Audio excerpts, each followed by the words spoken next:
ఒడిశా సీఎంగా మోహన్ చరణ్ మాజీ, గిరిజన నేతకు బీజేపీ అవకాశం, ఉప ముఖ్యమంత్రులుగా కనక్ వర్ధన్ సింగ్ దేవ్, ప్రవతి పరీదా. సో ఒడిశాలో బీజేపీ రికార్డ్ క్రియేట్ చేసింది. అక్కడ నవీన్ పట్నాయక్ ప్రభుత్వాన్ని పక్కకు నెట్టి మెజారిటీ సీట్లు సాధించి అక్కడ ప్రభుత్వాన్ని ఏర్పాటు చేసింది మొన్నటి అసెంబ్లీ ఎలక్షన్స్లో. సో ఎంపీ ఎలక్షన్స్లో ఎంపీలుగా కూడా వాళ్ళు మెజారిటీ సీట్లు సాధించారు. నవీన్ పట్నాయక్ ఆయన వయస్సు రకరకాల రీజన్స్తోని ఆయన ప్రభుత్వాన్ని ప్రజలు ఎన్నుకోలేదు. బీజేపీకి అక్కడ అవకాశం కల్పించారు. బీజేపీ అక్కడ ఒడిశా ముఖ్యమంత్రిగా 4 సార్లు ఎమ్మెల్యేగా గెలిచిన మోహన్ చరణ్ మాజీని ముఖ్యమంత్రిని చేసింది. గిరిజన నేత మోహన్ చరణ్ మాజీ ఒడిశా ముఖ్యమంత్రిగా బుధవారం పదవీ ప్రమాణం చేయబోతున్నారు.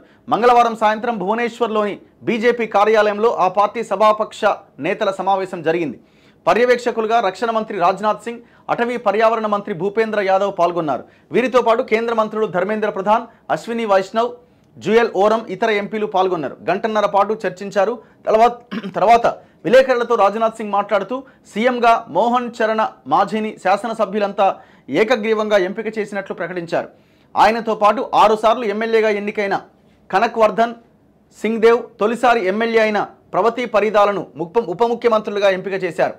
ప్రవతి పరీదా ఒడిశాకు తొలి మహిళా ఉప ముఖ్యమంత్రి అవుతారు. గతంలో కాంగ్రెస్ పార్టీకి చెందిన హేమానంద బిశ్వాల్, గిరిధర్ గమాంగ్ మాత్రమే ఒడిశాకు గిరిజన ముఖ్యమంత్రులుగా పనిచేయగా ఇప్పుడు మాజీ 3వ గిరిజన ముఖ్యమంత్రి అవుతారు. ఈ సందర్భంగా మోహన్ చరణ్ మాజీ విలేకరులతో మాట్లాడుతూ జగన్నాథుడి ఆశీస్సులతో బీజేపీకి ఒడిశాలో మంచి ఆధిక్యం లభించింది. ప్రభుత్వాన్ని ఏర్పాటు చేయబోతున్నాం. మార్పు కోరుతూ ఓట్లేసిన 4.5 కోట్ల మంది ఒడిశా వాసులకు ధన్యవాదాలు. రైతు బిడ్డ మోహన్, సీఎంగా ఎన్నికైన మోహన్ చరణ్ మాజీ ప్రముఖ గిరిజన నేత, రైతు బిడ్డ. ఆయన తండ్రి ఒక సెక్యూరిటీ గార్డుగా పనిచేసేవారు. 1997 నుంచి 2000 సంవత్సరం వరకు మాజీ సర్పంచ్గా పనిచేశారు. దాంతోపాటు బీజేపీ గిరిజన మోర్చాకు ప్రధాన కార్యదర్శిగా ఉండేవారు.